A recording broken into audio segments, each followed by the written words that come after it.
नमस्कार, स्वागत है मार्केट प्रीव्यू में। 2 फरवरी को मार्केट ने फ्राइडे को इतना वोलेटाइल रहा, इतना मूव किया, जितना आमतौर पे बजट डे के दिन करता है, लेकिन बजट डे पे इस बार उतना वोलेटाइल नहीं रहा, बहुत ही फ्लैट रहा। उसका रिएक्शन है अगले दिन। वोलेटिलिटी हावी थी, हमने गेस भी किया था कि हेवी रहेगी, ऊपर गया, नीचे गया, लेकिन तब भी निफ्टी 50 22,000 छूने के बाद भी 21,800 के ऊपर क्लोज़ हुआ है।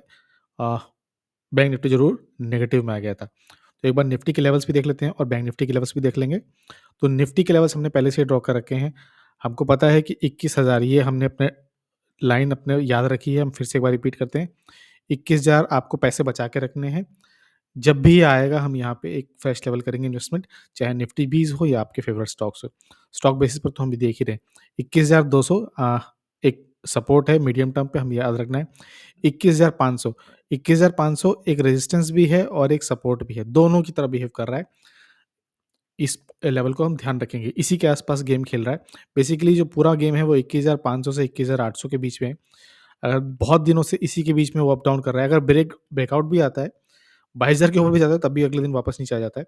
तो इसी चैनल में फेक कर रहा है। जब तक इस चैनल को वो सक्सेसफुली बीट नहीं करता, तब तक वो इसी लेवल में स्क्रॉल करेगा। तो ये 22,000 देखिए टच ज़रूर किया। अगर आप 3 घंटे का, मैंने 3 आवर्स का चार्ट लगाया है। 3 आवर के चार्ट में आप देख रहे हो कि इसने ज़रूर ऊपर गया, वॉल्यूम के साथ अच्छा कैंडल थी, लेकिन तभी एक बेयरिश एंगल्फिंग टाइप कैंडल बनी है और ये तुरंत वापस रिज़ल्ट आ भी सकता है।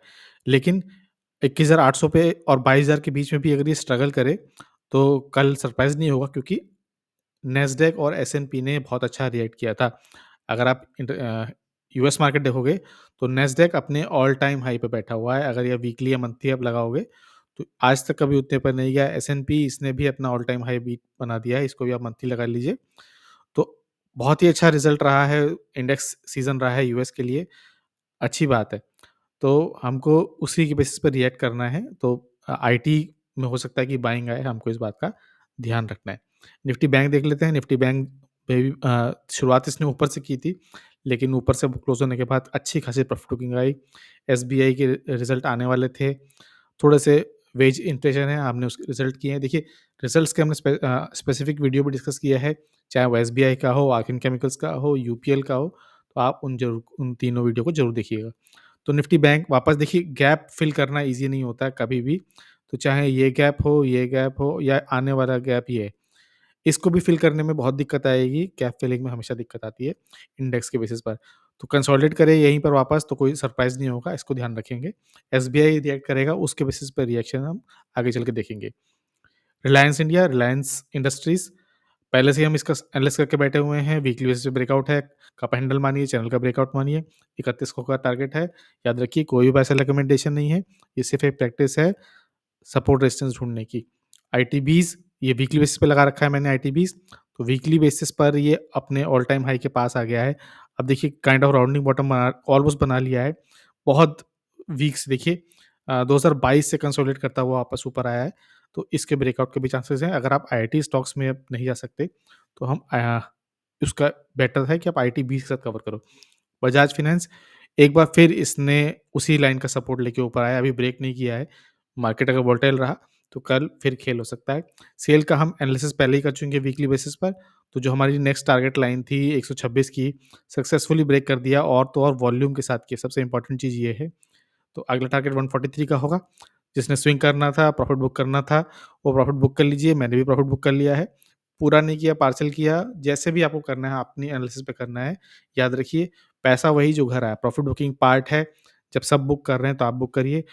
प्रॉफिट बुकिंग से आता है, पेटीएम से दूर रहिए। मॉर्गन स्टैनली ने ज़रूर 50 लाख शेयर खरीद लिए, लेकिन उनका पास वो खुद का पैसा नहीं है। आप जो पैसा लगाओगे, खुद का पैसा होगा। उनको लोग पैसा देते हैं, वो लगाते हैं। सेम म्यूचुअल फंड के लिए भी होता है। म्यूचुअल फंड के पास खुद का पैसा नहीं होता है, लोगों का पैसा होता है। ऐसे ही मॉर्गन स्टैनली के पास खुद का पैसा नहीं है। जिस दिन खुद का पैसा लगाने की बारी आएगी, तो बाय बटन प्रेस करने में जिस तरह आपका दिल धक-धक करता है, उनका भी करेगा। कुछ रिजल्ट्स भी आए थे, देख लेते हैं क्विकली। एप्पल इंडिया का रिजल्ट आया था। रिजल्ट देखिए अच्छे हैं, पॉजिटिव हैं, लेकिन एबिटा मार्जिन जो है, उन पे भी फ़र्क पड़ा है। और देखिए, प्रॉफिट मार्जिन पे इफ़ेक्ट ज़रूर पड़ा है। 69 करोड़ का प्रॉफिट था, वहाँ से घटा था, नीचे की तरफ आया था, लेकिन लास्ट सितंबर क्वार्टर से क्वार्टर देखोगे, तो थोड़ा-सा ज़रूर बढ़ा हुआ है। अगर आप इनकी ऑपरेटिंग प्रॉफिट मार्जिन में आओगे, तो देखिए कि फिर 19% पे आ चुका है।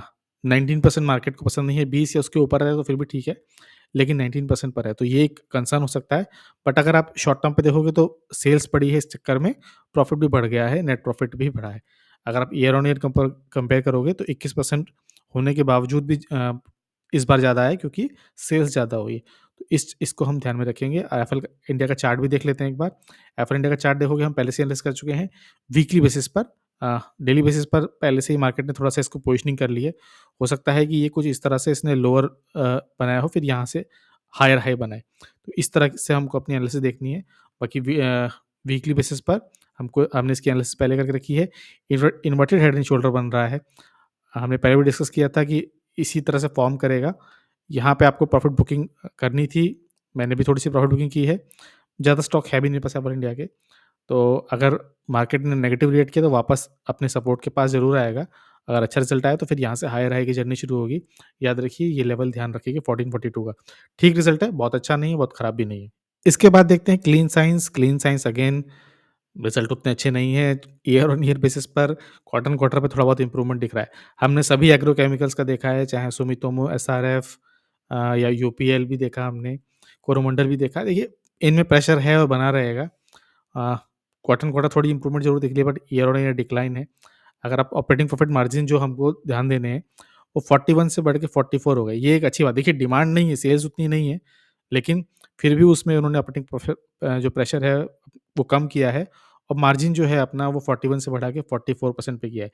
एनालिस्ट को ये ज़रूर पसंद आएगा, आप इस बात को ज़रूर ध्यान देना। और एक तो बहुत ही अच्छा बिज़नेस है, बहुत एडवांस बिज़नेस है। अगर आप लॉन्ग टर्म पे इसको देख रहे हो तो आप क्लीन साइज़ जैसी कंपनी आपके पास होनी चाहिए। तो आप देखते हो profit before tax quarter on quarter तो बढ़ा ही, ईयर ऑन ईयर जो ऑफ कोर्स घटेगा ही घटेगा। अगर आप इनके देखोगे प्रोडक्ट पोर्टफोलियो ना, तो इनके पास बहुत सारे हैं, जहाँ वो परफॉर्मेंस केमिकल से लेके फार्मा और एग्रो में भी हैं और इसी के साथ एफएमसीजी में भी हैं। तो नंबर 1 और नंबर 2 बहुत सारी कैपेसिटी में है वर्ल्ड में। तो अगर आपके पास अ, क्लीन साइंस जैसा स्टॉक नहीं है, स्पेशलिटी केमिकल नहीं है और आपका व्यू जो है बहुत लॉन्ग टर्म के लिए है, 1-2 साल नहीं, 5 साल नहीं, 10-15 साल के लिए, तो आप ले सकते हो। देखिए, भले ही इसका स्टॉक का प्राइस ज़्यादा हो, लेकिन मार्केट कैप नहीं है, इसको आगे चल के मार्केट कैप बढ़ाना पड़ेगा। अगर आप इसके पीयर्स में देखोगे, तो पीएस में पीडिलिट का आप देखो मार्केट कैप कितना है, एसआरएफ का देखो कितना है और क्लीन साइंस का देखो कितना है। तो अभी ग्रोथ का स्कोप बहुत ज़्यादा है और जिस तरह का प्रोडक्ट पोर्टफोलियो है, जा भी सकता है वहाँ पे। तो क्लीन साइंस को हमने वीकली बेसिस पे लगाया हुआ है। देखिए, वीकली बेसिस पर लगाने के हमने देखा है क्या, कि यहाँ इस लेवल पर आप देखो, तो इसने काइंड ऑफ ट्रिपल बॉटम ज़रूर बनाया है और यहाँ से ऊपर गया है। इसके ऊपर भी गया, लेकिन अगेन वापस आके नीचे आ गया। अब या तो यहाँ से रिटेस्ट करके ऊपर मूव करेगा, नहीं तो एक बार फिर से ये इसी चैनल में आ जाएगा और जहाँ ये फिर अपने चैनल में मूव करेगा। अगर आपको बहुत ही लॉन्ग टर्म पे लेना है, 5 साल, 10 साल अगेन, तो आप इसको ट्रेड करना। ऊपर से आप देखोगे तो ऑलमोस्ट 50% पे आ चुका है। आपने इसके ऑल टाइम हाई से देखोगे अभी कहाँ पर है, तो 47% के डिस्काउंट पर है। ऐसा डिस्काउंट अच्छी कंपनी में मिल जाता है तो आपको पोजीशन बिल्ड करनी होती है। बाय बटन प्रेस करने के लिए देखिए हिम्मत तो चाहिए ही होती है अगेन। तो अगर पहला टारगेट इसका होगा 1580, आप 1600 मान लीजिए और दूसरा रहेगा 1780। इसके ऊपर जाएगा तब आएगा असली मौका, तो तब आएगा जब ये इसके लेवल, 50% लेवल के ऊपर जाएगा, जो 2000 का लेवल है। इसके ऊपर जाएगा तो इसमें तब तक एक्चुअली इसमें अगर ये ऐसे करके ऊपर मूव करता है, तो यहाँ तक मोमेंटम भी आएगा, वॉल्यूम भी आपको दिखाई देने लगी होगी। यहाँ पे फोमो यानी फियर ऑफ मिसिंग आउट ने किक इन भी कर लिया होगा। तो बहुत सारे अ, डोमेस्टिक बायर्स, इंटरनेशनल बायर्स इसमें एंट्री करना शुरू करेंगे। पर इसके लिए इसका रिज़ल्ट अच्छा आना चाहिए। तो अगेन, क्योंकि ये अभी अगर हम रफली भी ड्रॉ करें तो 2025-25 तक पहुँच गया ये। तो वहाँ तक देखना पड़ेगा। फिर अगर इसने ऑल टाइम अपनी हाई के आस-पास भी गया, तो वहाँ भी स्कोप है। अगर आप परसेंटेज लेवल पे देखोगे, तो जहाँ से अभी क्लोज़ है, वहाँ से भी ऊपर अप्रॉक्सिमेटली 80% का स्कोप है। तो आपको उस 80% में कितना परसेंट लेना है, वो आपको देखना है। बट अगेन, ये कोई ऐसा नहीं कि आज ही कल में चला जाएगा। धीरे-धीरे करके मूव करेगा, आपको इस बात का ध्यान देना है। सीडीएसएल यानी सेंट्रल डिपॉजिटरी सर्विसेज लिमिटेड जो है, इसके पास इनका रिज़ल्ट भी आ चुका है। इनका रिज़ल्ट भी अच्छा है, बोथ क्वार्टर ऑन क्वार्टर और ईयर ऑन ईयर बेसिस पर। क्वार्टर ऑन क्वार्टर एबिटा उतना परसेंट नहीं बढ़ा है, लेकिन इंक्रीज़ हुआ है, ये इंपॉर्टेंट है। आज के टाइम में जहाँ रिज़ल्ट्स नेगेटिव आ रहे हैं, वहाँ आपको अच्छा देखने वाली बात है।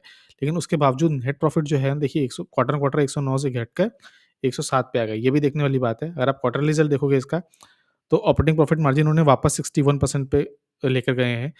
50% पे ड्रैग करा था, वहाँ से धीरे-धीरे करके 62% पे लाए थे लास्ट क्वार्टर में, अब 61% में पे अपना मार्जिन जो है बचा के रखा है।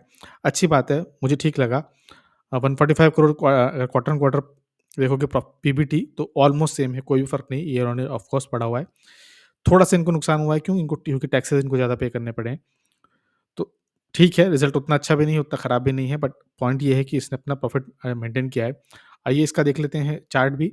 सीडीएसएल डेली बेसिस पर अगर आप शॉर्ट टर्म पे लगाओ तो इस तरह से कुछ एसबीआई की तरह जैसे हमने देखा था। तो एक बहुत ही स्मॉलर टाइम फ्रेम पे इसने ट्रेंड लाइन को बीट करके इसने अपवर्ड जर्नी की है। तो अपने ऑल टाइम हाई के पास ऑल टाइम हाई बोल रहा हूँ, रीसेंट हाई के पास 1978 2000 के आस-पास जा सकता है। पर हम इसको ट्रीट कर रहे हैं वीकली बेसिस पर। वीकली बेसिस पे हमने इसका टारगेट सेट कर रखा है और पहले भी हम इसको डिस्कस कर चुके हैं बहुत बार। राउंडिंग बॉटम का ब्रेकआउट है और अगर ये नीचे भी आता है ना यहाँ से, तो आपको ये लेवल ध्यान रखना है 16 से 14 का। अगर इसके पास ड्रैग करके आता है, तो एक परफेक्ट अपॉर्च्युनिटी होगी एक री-एंट्री की।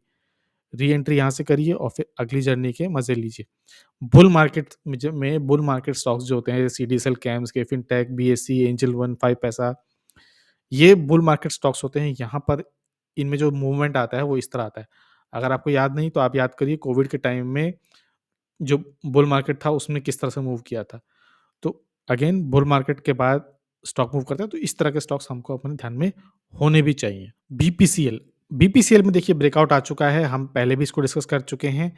एक पोल फ्लैग का ब्रेकआउट हमने डिस्कस किया था, लेकिन पोल फ्लैग प्रॉपर ब्रेकआउट हुआ नहीं।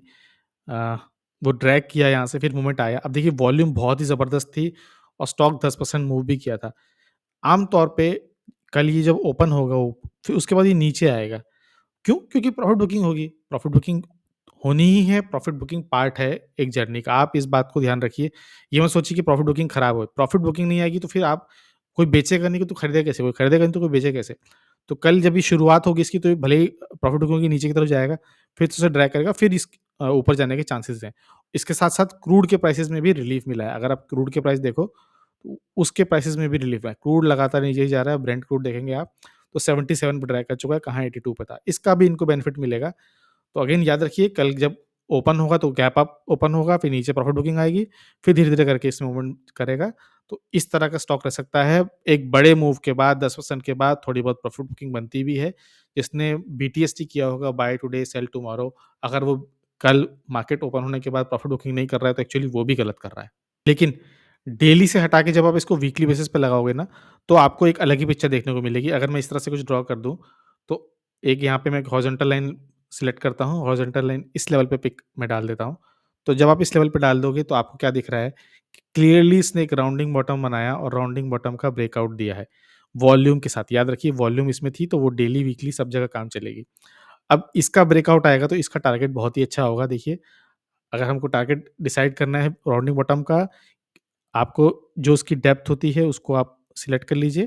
देखिए, आप अपने बेस्ट जजमेंट पे पिक पिक करिए, कोई हार्ड फास्ट रूल नहीं होता है कि इतना परसेंट का डेविएशन, उतना परसेंट का डेविएशन। सबसे नीचे, सबसे ऊपर कोई बाय नहीं कर पाता है। अगर कोई कह रहा है कि उसने किया, तो या तो वो झूठ बोल रहा है और नहीं तो उसका तुक्का लग गया। तो अगर आप इसको प्लेस करोगे यहाँ पे तो इसका टारगेट कहाँ आ रहा है? 673 पे आ रहा है। 673 आप 675 मान लीजिए। इसके बीच में अभी आ रहा है, अभी 558 पर है। ऑलमोस्ट अभी 100 पॉइंट से ऊपर का मूव बचा हुआ है।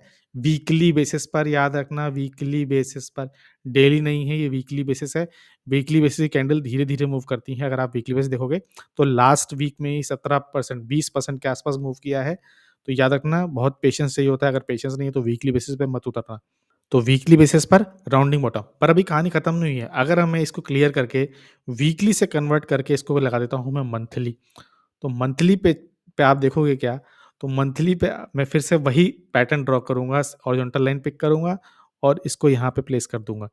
तो जब आप वी मंथली बेसिस पे देखते हो तो इसका जो राउंडिंग बॉटम है यहाँ से देखिए 2017 से चला है। एक बार ब्रीच करने की कोशिश की, सेकंड बार आया, नहीं कर पाया, इस बार कर दिया। तो या तो आप इसको डबल बॉटम की तरह ले सकते हैं, देखिए कुछ इस तरह से ले सकते हैं। डबल बॉटम की तरह ले सकते हैं, डबल बॉटम लीजिए या राउंडिंग बॉटम लीजिए, टारगेट बेसिस पर दोनों ही एक होते हैं। इसका आप टारगेट लोगे, सेम तरीका लोगे, ट्रेंड लाइन सेट करिए, इसकी सबसे हाईएस्ट पॉइंट से जो राउंडिंग बॉटम का जो लोएस्ट पॉइंट है उसके अप्रॉक्स आप प्लेस करिए, क्लोन करिए और इसी लाइन को ऊपर पेस्ट कर दीजिए। तो जो पहले हमारा टारगेट आ रहा था 675 का, वो बढ़ गया है, अब वो बढ़ के आ रहा है देखिए 770 का। तो 675 से वो 770 पहुँच गया, तो देखिए 100 पॉइंट का डिफरेंस हो गया। इसी को कहते हैं डेली। अब आपका व्यू क्या है डेली बेसिस का, तो आप डेली व्यू कवर करोगे। शॉर्ट टर्म पे वो ऊपर गया है, थोड़ा-सा वो करोगे 5-10%। जो वीकली बेसिस होगा, वो वीकली पे कन्वर्ट करेगा, वीकली पे ध्यान देगा। इसी को मल्टीपल व्यूज़ कहते हैं, और जिसका मंथली पे व्यू है, वो मंथली व्यू देखेगा, वो लॉन्ग टर्म के लिए देखेगा। मंथली कैंडल्स में और भी ज़्यादा पेशेंस चाहिए होता है, तो अगर आपके अंदर पेशेंस नहीं है, तो आप मत उतरना। तो बहुत ही सब्र का काम होता है। तो आप देखोगे मंथली बेसिस पे टाइगर 770 का आ रहा है, याद रखना कि ये मंथली बेसिस पर है। तो ये था आज का वीडियो। स्टॉक पिकिंग कैसी लगी, एनालिसिस कैसी अच्छी लगी, ज़रूर शेयर करना, हेल्प करिए छोटे चैनल को ग्रो करने में। अगर आपकी नज़र में भी कोई स्टॉक है तो शेयर करिएगा। वीडियो को देखने के लिए बहुत-बहुत धन्यवाद।